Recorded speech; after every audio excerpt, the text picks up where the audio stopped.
Hello guys! Welcome back to my YouTube channel. Ngayon ituturo ko sa inyo kung paano gumawa ng onion juice. Umpisahan na natin guys.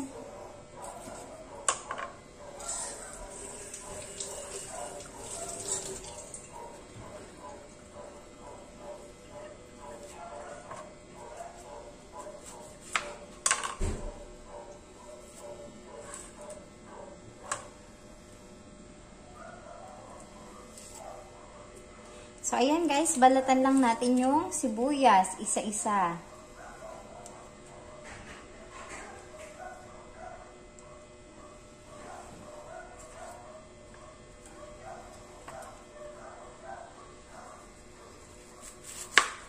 Babalatan lang natin yan.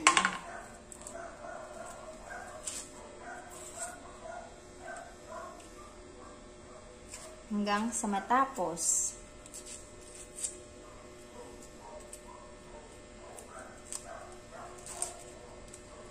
No blender to guys ha. Hindi na natin kailangan ng blender. Kahit hindi na siya i-blender. Kasi yung iba, biniblender nila guys. Kaya nga pala ako gagawa ng onion juice guys. Yung buhok ko po. Sobrang nipis niya po. Grabe po siyang maglagas. Tsaka parang mapapanot na. So gagamitin ko po ito sa aking buhok. Itong onion juice na gagawin ko ngayon.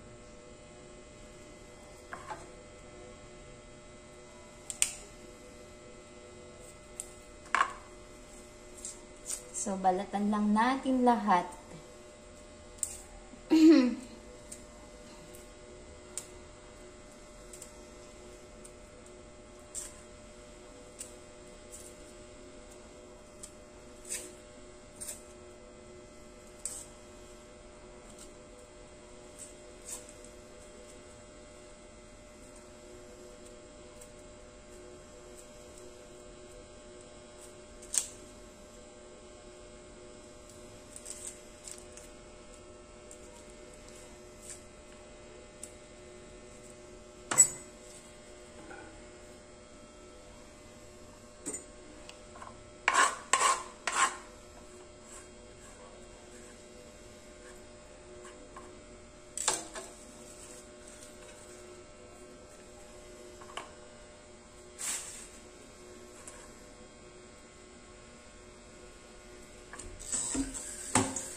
Ngayon guys, kumuha tayo ng eto guys, yadyaran.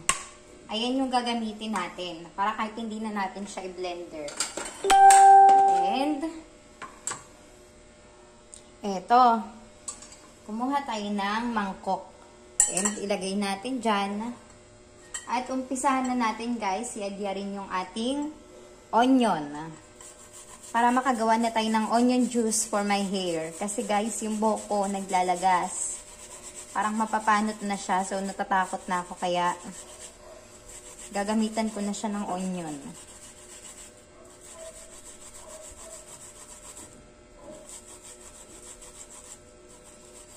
Nakakalagas talaga ng buhok guys. Pag laging stress, yung laging puyat. Doon naglalagas yung buhok ko guys.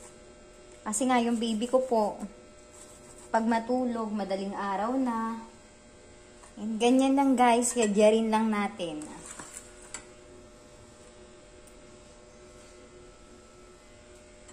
Ganyan lang po.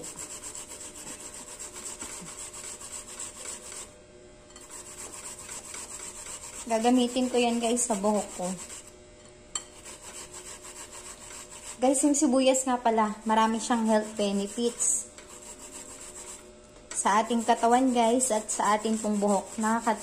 Nakakapagpatubo po siya ng ating buhok. Nakakapagpahaba at nakaka-shiny. So guys, ano pang hinihintay nyo?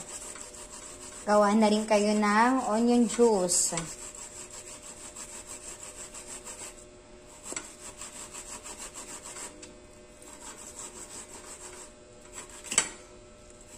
Ayun lang guys, medyo mahirap siyang yadyarin.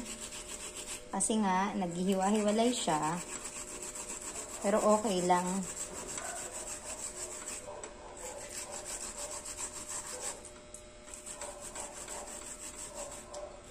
So, kailangan ko siyang pagtiisan na yadyarin kasi nga para sa buhok ko.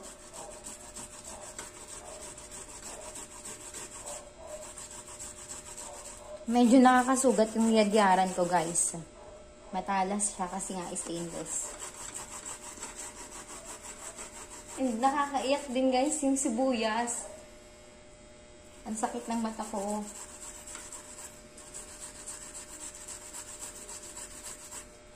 So, ayan guys, okay lang yan na medyo maghiwa-hiwalay kasi pwede natin yung pigain mamaya. Medyo may mga malalaking pieces na napasama.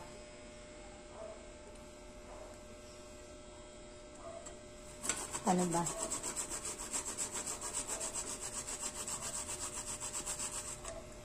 So, ganyan yung itsura niya, guys. Yung ating onion juice.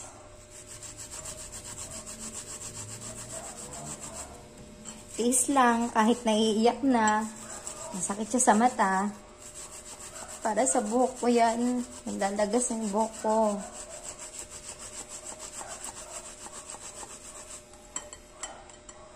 Ay.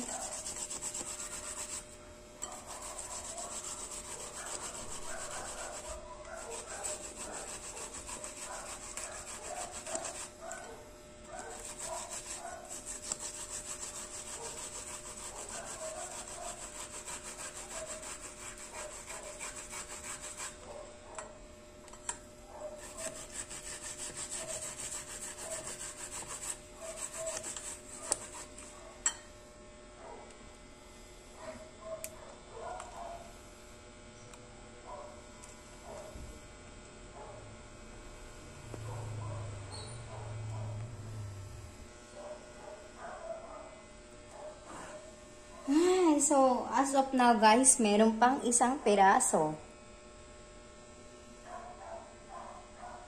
May mga ilang segundo pa yung iiyak ko guys. Ang sakit niya talaga sa mata.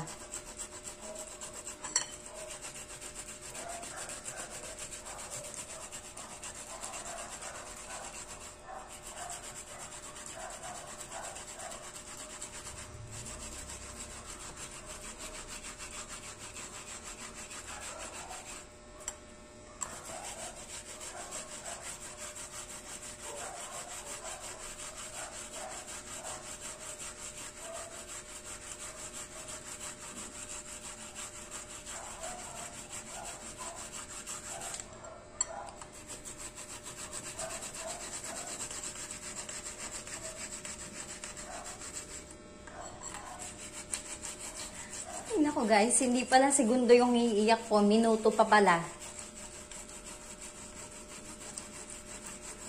Oh my God. Hapdi niya sa mata.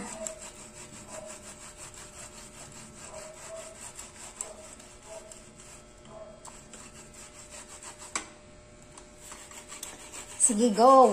Yad pa. Hindi na lang.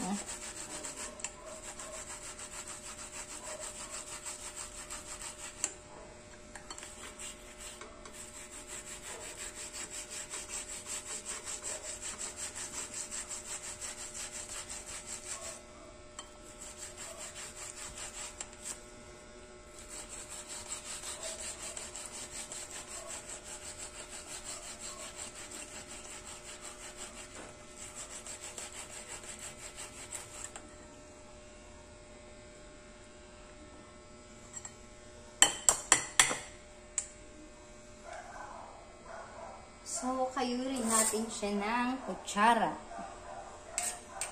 Sayang naman yan guys, kung matatapon lang. Pinaghirapan natin. Gadyarin yan. Pinaiyak-iyak pa ako ng sibuyas na yan. Bawal may masayang. Itagtag natin yan.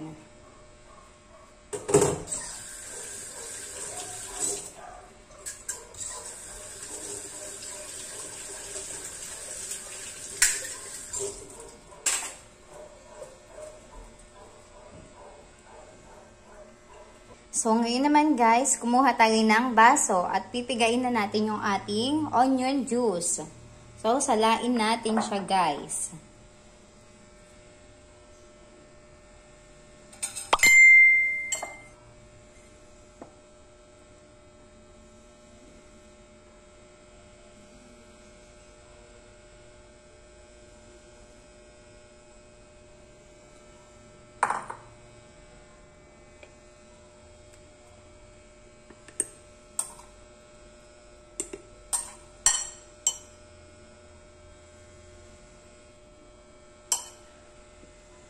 So, ilahat na natin yan.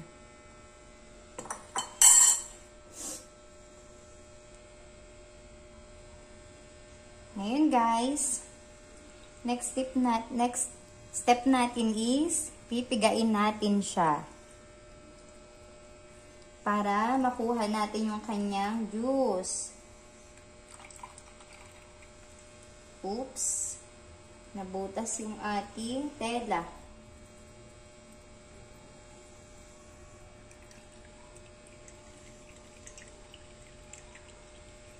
So, ayan guys, nakikita nyo ba? Yung tumutulo. Ayan yung ating onion juice.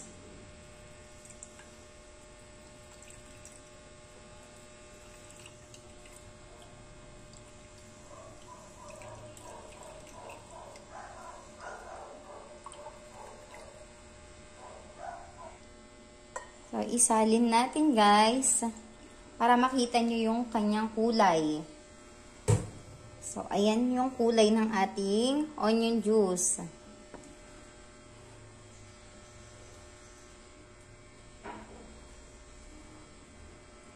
Ngayon guys, isalin na natin. Baka matapon, sayang.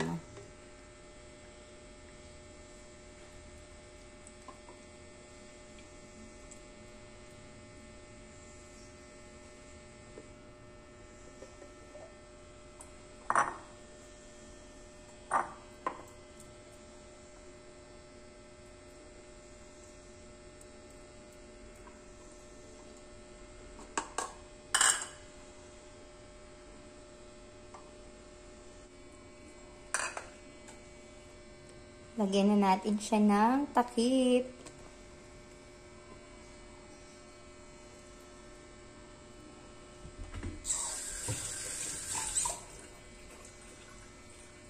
So guys, ayan na yung ating onion juice. Pwede na po natin yung gamitin. Ipang-spray sa ating buhok.